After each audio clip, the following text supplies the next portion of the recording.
अपन बात कर रहे थे ब्याज की दर के सिद्धांतों की। अब अपन इसमें देखें ब्याज का पुरातन या प्रतिष्ठित सिद्धांत या बचत विनियोग सिद्धांत।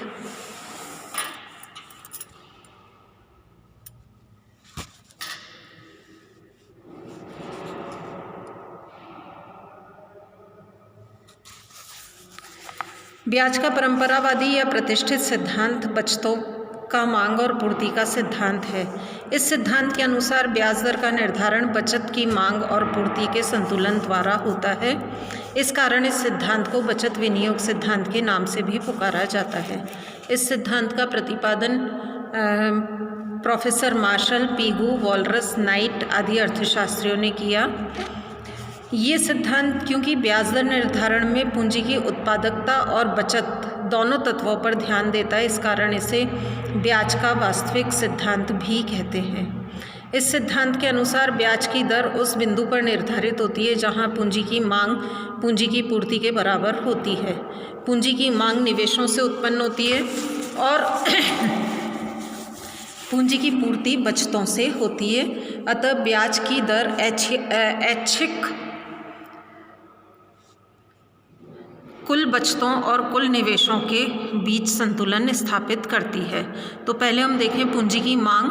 पूंजी की मांग पूंजीगत वस्तुओं के क्रय के लिए की जाती है जिनका उत्पादन किया जाना है। दूसरे शब्दों में हम कहें तो कह सकते हैं कि पूंजी की मांग पूंजी की उत्पादकता के कारण होती है, पर ज्यों-ज्यों पूंजी की उत्तरोत्तर इकाइयाँ बढ़ाई जाती हैं, उत्पत्ति ह्रास नियम क्रियाशील होने के कारण पूंजी की सीमांत उत्पादकता घटती है।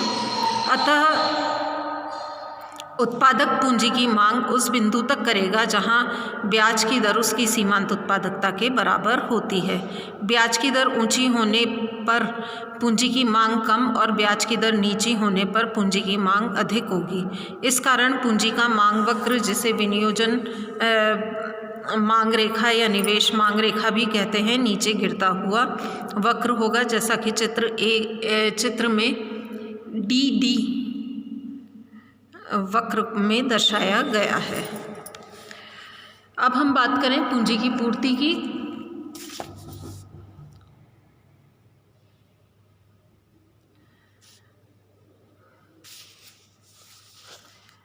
तो पूंजी की पूर्ति समाज में बचतों पर निर्भर करती है। चूँकि बचत करने में त्याग और प्रतीक्षा निहित है, अतः बचत करता तब तक बचत करेगा जब तक ब्याज की दर उसके त्याग और प्रतीक्षा की क्षतिपूर्ति करती है। अर्थात ब्याज की दर ऊंची होने पर बचतें अधिक होगी और ब्याज की दर नीची होने पर बचतें कम होगी।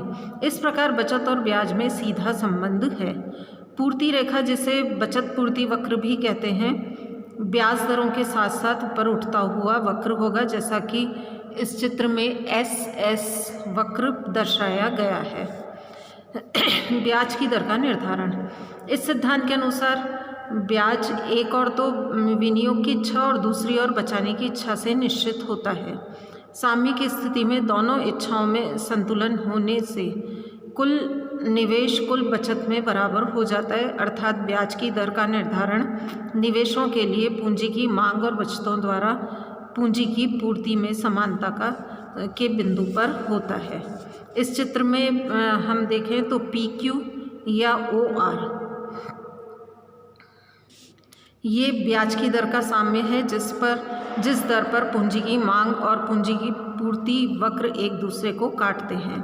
अगर ब्याज की दर ऊंची हुई तो पूंजी की पूर्ति अधिक, पर मांग कम होने पर पूंजी का आधिक्य ब्याज दर को कम कर देगा। इसके विपरीत ब्याज दर नीची होने पर पूंजी की पूर्ति कम पर मांग अधिक होने से ब्याज दर बढ़ेगी और अंततः ब्याज दर वहीं स्थिर होगी जहां पूंजी की मांग और पूंजी में संतुलन होगा। अगर कुछ कारणों से अर्थव्यवस्था में निवेश मांग घट जाती है तो पूर्ति यथावत रहने से ब्याज दर भी घट जाएगी, जैसा कि इस चित्र के अंदर D1 वक्र से दर्शाया जा रहा है। तो जब ये नया मांग वक्र D1 होगा तो पूंजी की मांग और पूंजी की पूर्ति का नया संतुलन L बिंदु पर होगा और उस बिंदु पर ब्याज दर OR से घटकर OR1 हो जाएगी। ब्याज के परंपरावादी सिद्धांत से साम्यावस्था के लिए 3 बातों का होना आवश्यक है। पहला है निवेश और बचत दोनों बराबर होती है, I = S, इन्वेस्टमेंट = सेविंग। दूसरा है निवेश ब्याज दर का फलन है, अर्थात investment is function of rate of interest. और तीसरा है बचतें ब्याज दर से शासित होती हैं, saving is function of rate of interest. चूँकि लोग वर्तमान को भविष्य की अपेक्षा अधिक अधिमान देते हैं, अतः उस अधिमान के त्याग के लिए ब्याज का प्रलोभन दिया जाना आवश्यक है। इस सिद्धांत के अनुसार बचतों और निवेशों में समानता ब्याज दर में परिवर्तनों द्वारा स्थापित होती है। एक और बचतें पूंजी की पूर्ति का प्रवाह उत्पन्न करती है तथा दूसरी ओर निवेश पूंजी की मांग को जन्म देते हैं। दोनों में संतुलन ब्याज दर में आवश्यक परिवर्तनों द्वारा स्थापित होता है। आलोचनाएं अगर हम देखें तो इस सिद्धांत की भी काफ़ी आलोचनाएं हुई हैं, जिसमें पहली आलोचना है कि बचत और विनियोग में समानता ब्याज दर से नहीं वरन आय के स्तर से होती है। जैसा कि प्रोफेसर कीन्स ने बताया कि बचत और विनियोग में समानता ब्याज दर से नहीं होती बल्कि आय के स्तर के उपयुक्त परिवर्तनों द्वारा स्थापित होती है।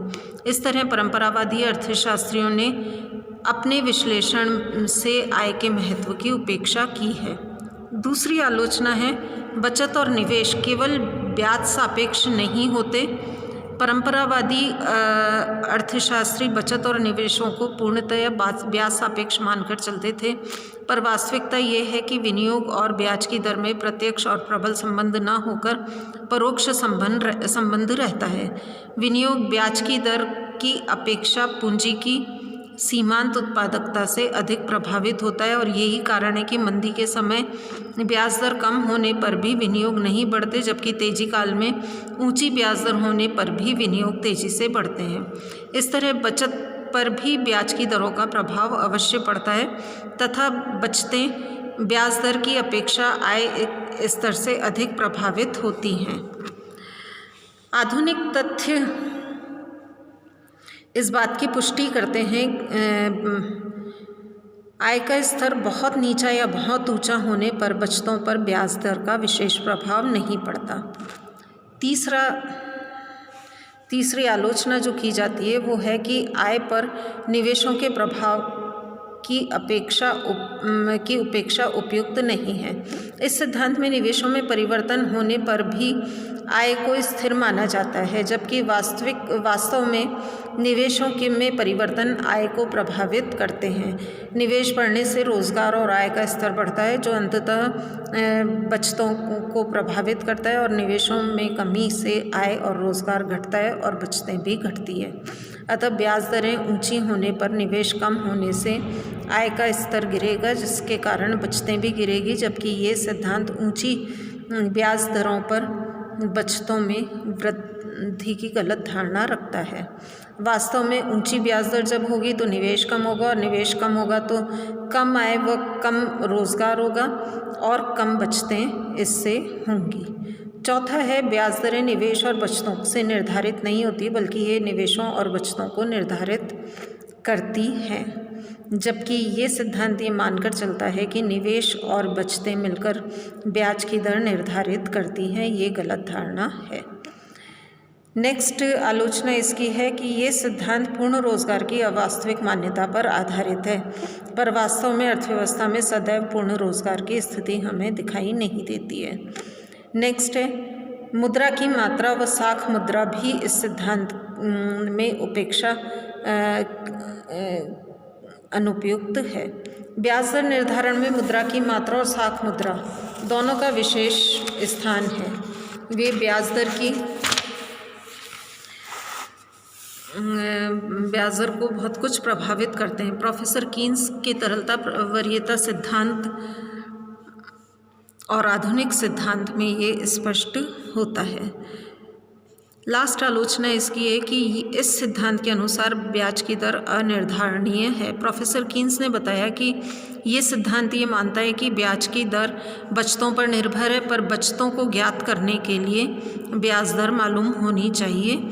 अतः एक दूसरे के ज्ञान के अभाव में ये सिद्धांत हमें वृत्ताकार तर्क में धकेल देता है कि जैसे ब्याज दर गिरेगी, ब्याज दर विनियोग को प्रभावित करता है, विनियोग आय स्तर को प्रभावित करता है, आय स्तर बचतों को प्रभावित करती है और बचतें फिर ब्याज दर को प्रभावित करती हैं। तो ये एक वृत्ताकार तर्क में हमें धकेल देता है। ब्याज दर अनिर्धारणीय इस सिद्धांत के अनुसार है। बाकी का अपन बाद में देखेंगे।